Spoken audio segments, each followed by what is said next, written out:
এত বড় বেগায়রত হইলা কেন যুবক? তুমি মুসলমান না? মুসলমানের 14 বছরের ছেলে, মুসলমানের 15 বছরের ছেলে যুদ্ধ করেছে, মুসলমানের 17 বছরের যুবক যুদ্ধের সেনাপতি ছিল, মুসলমানের 22 বছরের যুবক গোটা আফ্রিকা বিজয় করছে। আর তুমি রাত নাই দিন নাই, নারী দেখো, ছবি দেখো, উলঙ্গ নাচ গান দৃশ্য দেখো। এই অপদার্থ সন্তান, তোকে আল্লাহ শুধু নারী দেখতে সৃষ্টি করছে? হাইওয়ান। আর জীবনের কোনো উদ্দেশ্য নাই বেটা, শুধু বেড়ি দেখো নাই জীবন, শুধু উলঙ্গ ছবি দেখাই জীবন। এর জন্যই ভাত খাও, এর জন্যই ঘুম যাচ্ছ। এই আকাশ, এই জমিন, এই সূর্য, এই চন্দ্র, এই আলো বাতাস, এত বড় পৃথিবী দিয়ে আল্লাহ তোমাকে লালন পালন করছে, এই বেড়ি দেখতে, শুধু উলঙ্গ ছবি দেখতা, আর জিনা ব্যভিচার, আর নিজের হাত নিজের লজ্জাস্থানে নাপাক নষ্ট করতা, আর বন্ধুদের অসৎ আড্ডা দিতা। এই জন্যই বানাইছিলাম। জন্মের পরে বাচ্চা মুসলমান না? ছোট্ট কোলের বাচ্চা মুসলমান না? তারা আজান দিল কেন? তার কানে একামত দিল কেন? তারে হুজুর আইনা দোয়া করাইলো কেন? তার জন্য মুসলিম নাম রাখলো কেন? তার আকিকা করাইলো কেন? মুসলমান দেখেই তো করাইছে। এজন্য দোস্ত, আল্লাহ নবী সাল্লাল্লাহু আলাইহি সাল্লাম বলেছে, বাইনার রাজুল ওয়া বাইনা শিরকি ওয়াল কুফর তারকুস সালাহ। কোন ব্যক্তি মুমিন না মুশরিক, এটা পার্থক্য করার চিহ্ন হলো নামাজ পড়া বা না পড়া, এর ভিত্তিতে। চলো ভাইয়া, ভাতে তো খাও, আর কি থা, দুনিয়ায় তো ভোগ করো না। তোমার রাত যখন ভোর হয়, আমার রাতও তখনই ভোর হয়। তোমার জন্য যখন সূর্য ডুবে, আমার সূর্য তখনই ডুবে। হ্যাঁ নাফরমান, মনে রেখো, তুমি আগায় না। 5 ওয়াক্ত নামাজ পড়নেওয়ালার ভোর যখন হয়, তুমি নাফরমানের ভোরও তখনই হয়। পৃথিবী সমান তালেই আগায়, রাত্র সমান তালেই শেষ হয়। সব রাতই ভোর হয়, বাসর রাতও ভোর হয়, ফাঁসির রাতও ভোর হয়। কিন্তু আখেরাত একসাথে চলবে না, দুনিয়া একসাথে চলতেছে। দুনিয়া সুখে দুঃখে একসাথেই চলে, নাফরমান আর ইমানদার একসাথেই চলে, আখেরাতে একসাথে চলবে না। আজকে এখানে তো সবাই বসছো, নামাজিরাও বসছে, বেনামাজিও বসছো। হাসরের ময়দানে এমন দাঁড়াইতে পারবা না, আল্লাহর কসম। বসার তো সুযোগই নাই, দাঁড়াইবারও সুযোগ থাকবে না একসাথে। কোরআনুল কারীমে সূরা ইয়াসিনে আছে, আল্লাহ পাক ফেরেশতাদেরকে বলবে, ওয়ামতাজুল ইয়াওমা আইয়ুহাল মুজরিমুন। প্রথম নাফরমানদেরকে বলবে, এই নাফরমান, বেঈমান, মুশরিক, মুনাফিক, পাপী, মুজরিম, আজকে হাসরের ময়দানে আমার ইমানদারদের লাইন থেকে বের হও, আলাদা হও। ফেরেশতারা বলবে, আল্লাহ নাফরমান চিনবো কেমনে? আল্লাহ বলবেন, ইউরাফুল মুজরিমুনা বিসীমাহুম। প্রত্যেক পাপের চিহ্ন আমি আল্লাহ তার চেহারার মধ্যে ভাসিয়ে দেব।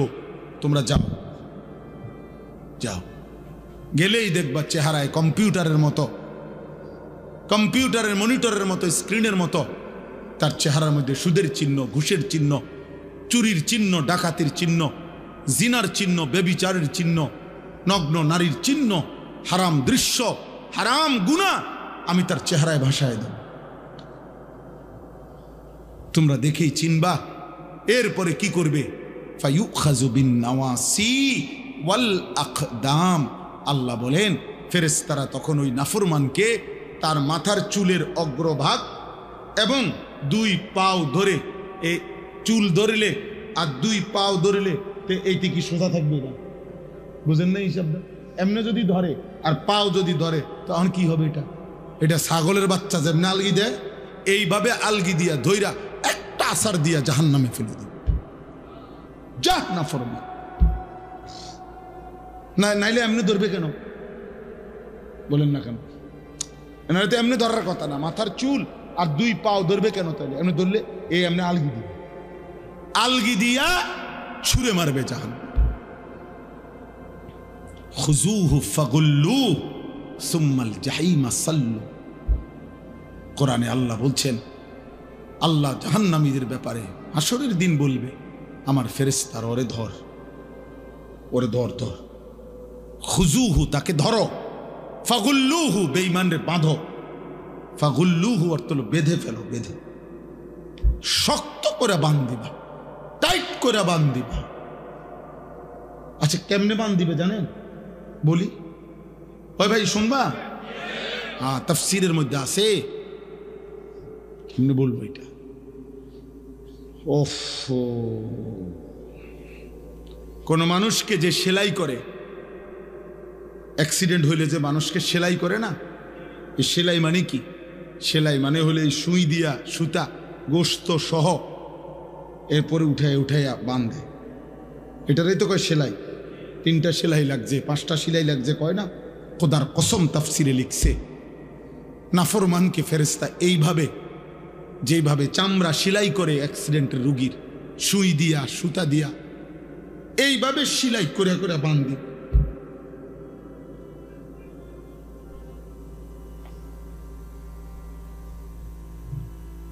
খুজুহু ফাগুল্লুহু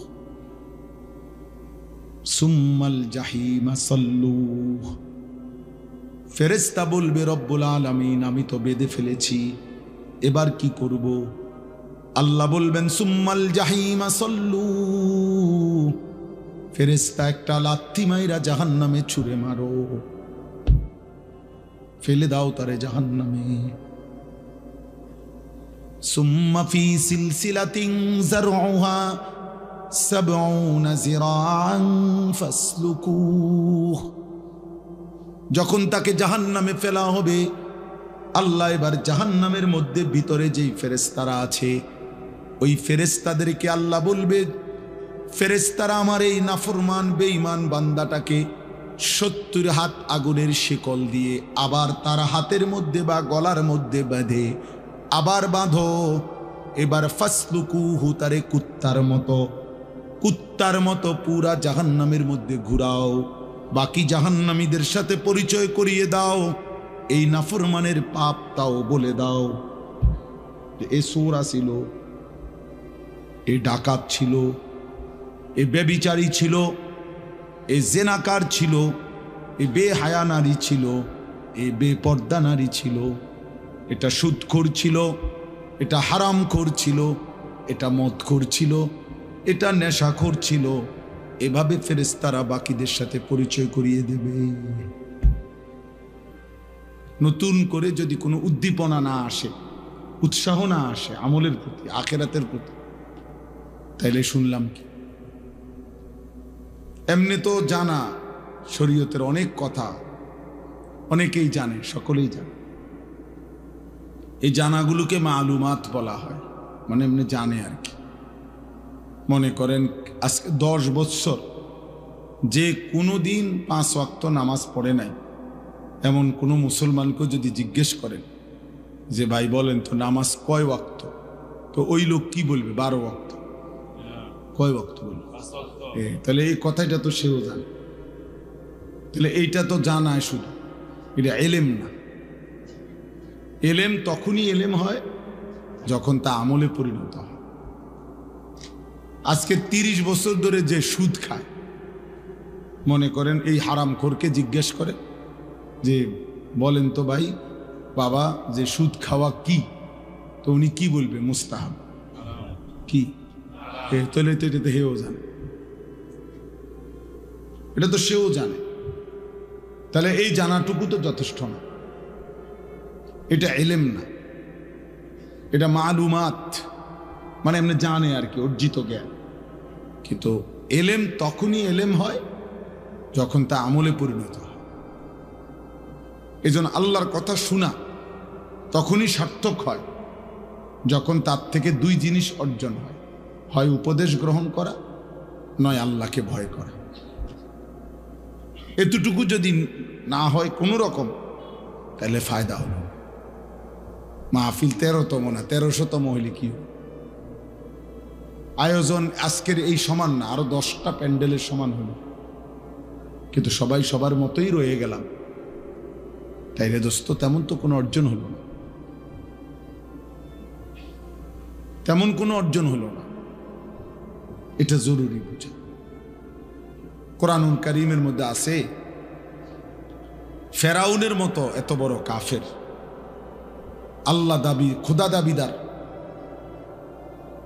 ফেরাউনের মতো নিকৃষ্ট কাফেরের কাছেও যখন আল্লাহ তাআলা মুসা নবীকে পাঠাইছেন যে তুমি তাকে ইমানের দাওয়াত দাও, কালিমার দাওয়াত দাও, তখন আল্লাহ তাআলা কোরআন শরীফে আছে মুসা নবীকে বলছে ফাকুলা লাহু কাওলান লাইয়িনা, তুমি এবং তোমার ভাই হারুন তোমরা দুইজন গিয়ে ফেরাউনকে দাওয়াত দাও নম্র সাথে, ভদ্রতার সাথে, তার আল্লাহর দিকে ডাকো।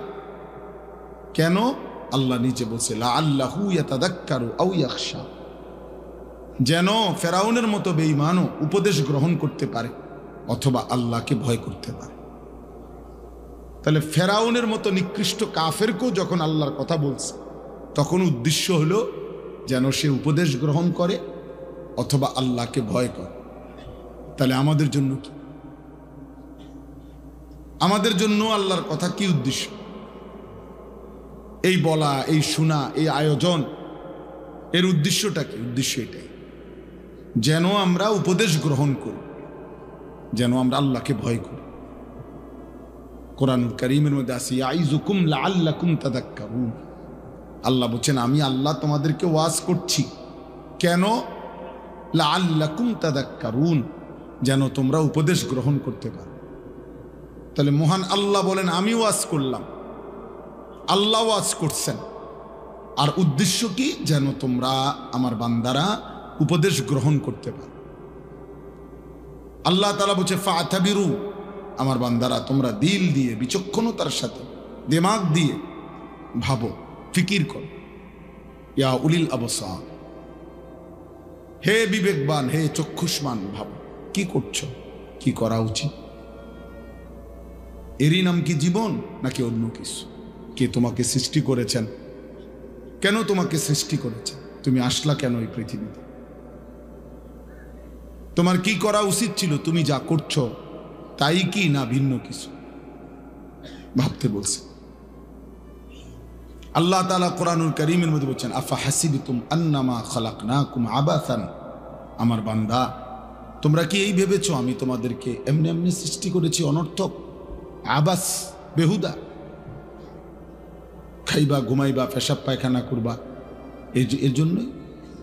এ তো জানোয়ারের স্বভাব, খায়, ঘুমায়, পেশাব পায়খানা করে, লজ্জাস্থানের চাহিদা পূরণ করে। এই চার জিনিস তো জানোয়ারেরও পূরণ হয়, খানা, পেশাব পায়খানা, ঘুম এবং যৌন চাহিদা, লজ্জাস্থানের চাহিদা পূরণ। এই চার জিনিস এটা তো জানোয়ারেরও পূরণ। একটা কুত্তাও তো খায়, ঘুমায়, পেশাব পায়খানা করে, কুত্তারও তো যৌন চাহিদা পূরণ হয়, নাহলে কুকুরের বাচ্চা হয় কেন? তাইলে দোস্ত জীবন মানে যদি হয় এই চারটাই, খাইলাম, ঘুমাইলাম, পেশাব পায়খানা করলাম আর লজ্জাস্থানের চাহিদা পূরণ করলাম, হালাল বা হারাম যেমনি ভাবে, এতটুকুর নামই যদি হয় জীবন, তো জানোয়ারের সাথে তফাৎ কি? কুকুর বিড়ালের সাথে পার্থক্য কি? হাইওয়ান, জন্তু, জানোয়ারের সাথে পার্থক্য কি? দুনিয়া তো আমাদের চাইতে তারা বেশি ভোগ করে, জানোয়ার। একটা হাতি, গবেষকদের কথা হলো বন্য হাতি একদিনে 250 কেজি খাবার খায়, 90 লিটার পানি পান করে। একটা তিমি একবারে 200 জন সামর্থ্যবান যুবকের সমপরিমাণ খাবার খায় একবার। একটা বাঘ তো কোনোদিন গোশত ছাড়া ভিন্ন কিছু খায় না। একটা সিংহ তো কোনো বেলা গোশত ছাড়া ভিন্ন কিছু খায় না। একটা ভাল্লুক তো গোশত ছাড়া ভিন্ন কিছু খায় না। তাহলে জঙ্গলের হাজারো প্রাণী আছে যারা আমাদের চাইতে দুনিয়া বেশি ভোগ করছে। তাহলে তুমি আর আমি ভাইয়া বেশি কি ভোগ করলাম? কোনো বেলা ফাঙ্গাস, কোনো বেলা তেলাপিয়া, কোনো বেলা ফার্মের মুরগি, কোনো বেলায় কক মুরগি, শাক, আলুর ভর্তা, ডাল, এই তো সামান্য। এজন্য আমাদের ইনসাফের সাথে ভাবা উচিত। দোস্ত আমার, বন্ধু আমার, বাপ আমার, প্রিয় ভাই আমার, কষ্ট হইলে তুমি চলে যাও, কোনো সমস্যা নেই। তুমিও থাকবা না, আমিও থাকবো না। এখানে আমরা কেউই বসতে আসি, এই ঘন্টা খানিকের ভিতরেই দেখবো এটা খালি হয়ে গেছে। আমার জীবনে আমি বহুবার এরকম প্যান্ডেলে দাঁড়াইয়া মাহফিল শেষ হওয়ার পরে অনেক দিন আমি দেখছি, এই ছেলে অপদার্থ,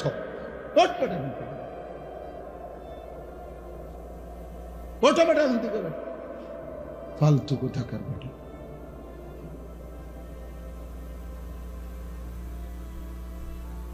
কিছু ছেলে আছে এমন, মানে কোনোভাবে ব্রেনেই টোটাল কাজ করে না, কারে নিষেধ করলো ও জানেই না। আফসুসের ব্যাপার, আফসুস। ন্যূনতম ব্রেন কোনো কাজ করে, আহা, এই পরিমাণ মাসহুর মানে জাদুগ্রস্ত মোবাইল আজকে তোমাদেরকে সেহের করলে, কোনো মানুষকে জাদু করলে ওর নিজস্ব ব্রেন, বুদ্ধি, বিবেক কাজ করে না। তুমি জিজ্ঞাসা করো।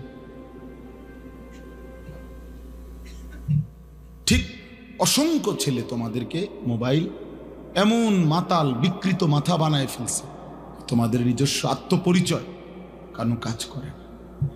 তোমার একবারও মনে হয় না যে তোমার সৃষ্টিকর্তা কি, তোমার একবারও মনে হয় না তোমার সৃষ্টি করলেন কি। তোমার একজন নবী ছিলেন, তোমার একটা ধর্ম আছে, তোমার একটা কিতাব আছে, তোমার একজন মা আছে, বাবা আছে, তোমার একটা বংশ পরিচয় আছে, তোমার একটা ধর্মের পরিচয় আছে, তোমার সৃষ্টিকর্তা আছে। তোমাকে তার কাছে ফিরতে হবে। কি করতেছো বাপ? এতটুকু আত্ম অনুভূতি যার ভিতরে নাই, যে নিজের বিবেক নিজের মধ্যে জাগে না জাগে, সে আসলেই সুস্থ না, স্বাভাবিক না, এ প্রতিবন্ধী, এ মানসিক বিকারগ্রস্ত, মাতাল। এই জন্যই বললাম, আল্লাহ বলছেন আফা হাসিবতুম আন্নামা খালাকনাকুম আবাসান, বান্দা তুমি কি এই ভেবেছ যে আমি তোমাদেরকে অনর্থক বানিয়েছি? ওয়া আন্নাকুম ইলাইনা লা তুরজাউন, এবং আল্লাহ বলেন আর এটাও কি ভেবেছো, মনে করছো যে তোমরা আমার কাছে আসতে হবে না? কি এটা ভাবছেন আপনারা? আল্লাহর কাছে ফিরতে হবে না? বলো না ভাইয়া, বলো, নওজোয়ান ভাই বলো, আল্লাহর কাছে ফিরতে হবে না? তাইলে তো ওনার কাছে কিভাবে দাঁড়ায়?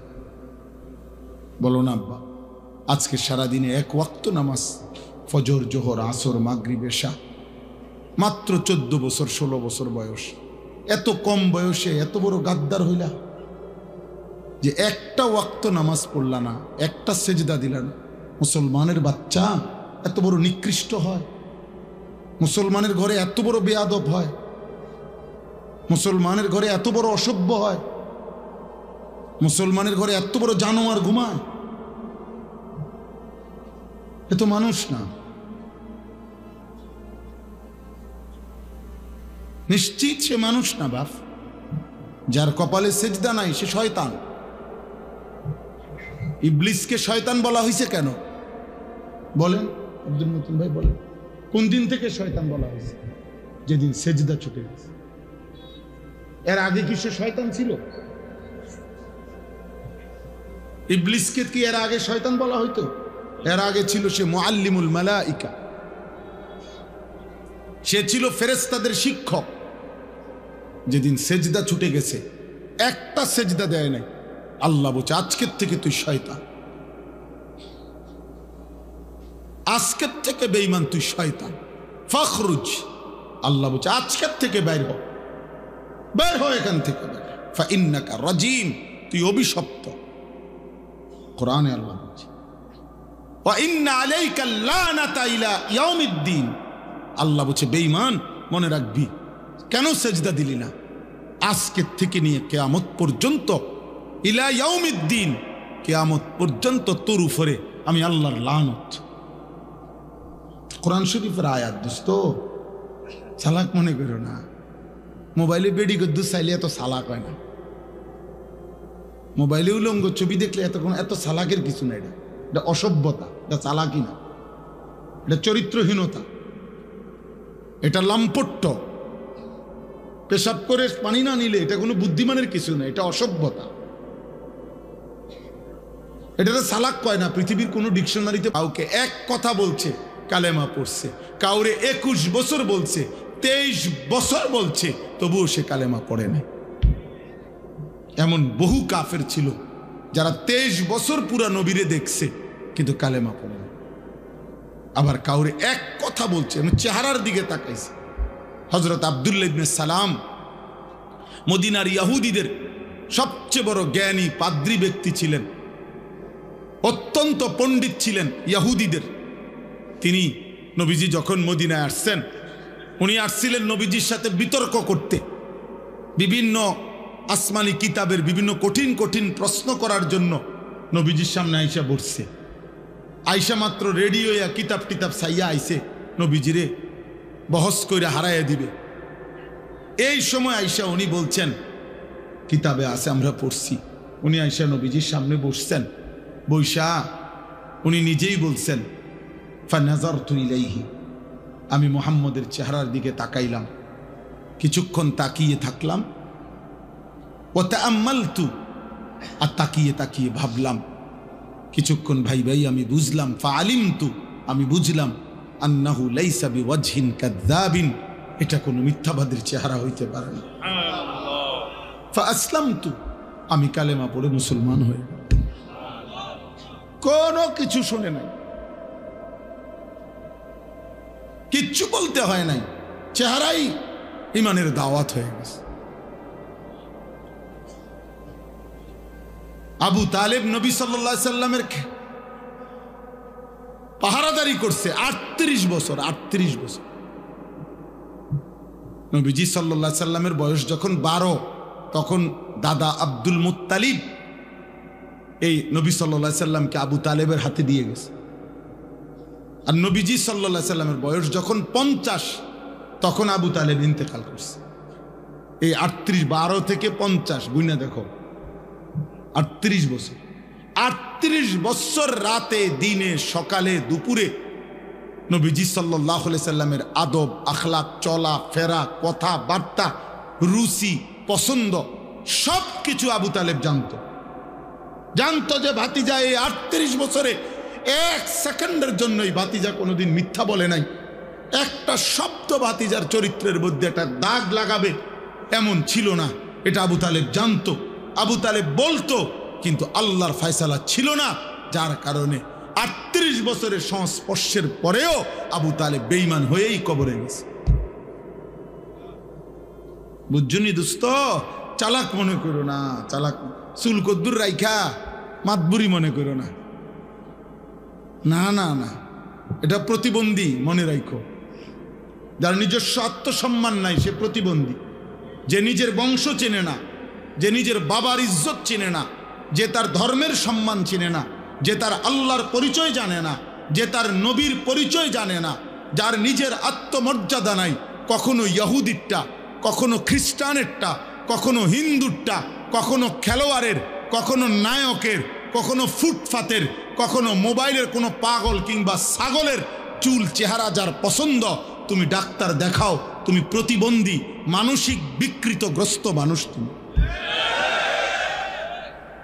আমার আত্ম অনুভূতি আছে, আমি বুঝ হওয়ার পর থেকে পাঞ্জাবি পড়ি, আমি বুঝ হওয়ার পর থেকে টুপি মাথায় দেই। আমার প্রথম যেদিন দাড়ি উঠতে শুরু করছে সেদিন থেকে আজকের 44 বছর পর্যন্ত আমি কোনোদিন দাড়ি কাটি নাই। আমার যেদিন বুঝ হয়েছে সেদিন থেকে আমি চুল চারদিকে সমানভাবে কাটি। আমি বুঝ হওয়ার পর থেকে লুঙ্গি পরি, আমি ছোট্টবেলার থেকেই মিসওয়াক করি। আমার জীবন আমি চেষ্টা করেছি বাবা মার তত্ত্বাবধানে, উস্তাদের তত্ত্বাবধানে আমি নামাজ পড়তে চেষ্টা করেছি। তাহলে তুমি হিসাব লাগাও দোস্ত, তোমার চুল এত রঙের হইল কেন, প্যান্ট এত রঙের কেন? তোমার কোনো ধর্ম নাই, তোমার কোনো বাপ নাই, তোমার কোনো আল্লাহ নাই, তোমার কোনো নবী নাই, তোমার কোনো সৃষ্টিকর্তা নাই। তুমি কেন হাইওয়ানের মতো, জন্তু জানোয়ারের মতো এক এক সময় এক এক রঙে সাজো কেন? তোমার সৃষ্টিকর্তা কে? তো তুমি তাকে ছেড়ে দিলা কেন? বলো না বাপ, বলো, এগুলা কোনো চুল হইল? কোন বেঈমানের মতো চুল রাখলা? কোন বেঈমানের মতো? এত বড় বেগায়রত হইলা কেন যুবক? তুমি মুসলমান না? মুসলমানের 14 বছরের ছেলে, মুসলমানের 15 বছরের ছেলে যুদ্ধ করেছে। মুসলমানের 17 বছরের যুবক যুদ্ধের সেনাপতি ছিল। মুসলমানের 22 বছরের যুবক গোটা আফ্রিকা বিজয় করছে। আর তুমি রাত নাই দিন নাই, নারী দেখো, ছবি দেখো, উলঙ্গ নাচ গান দৃশ্য দেখো।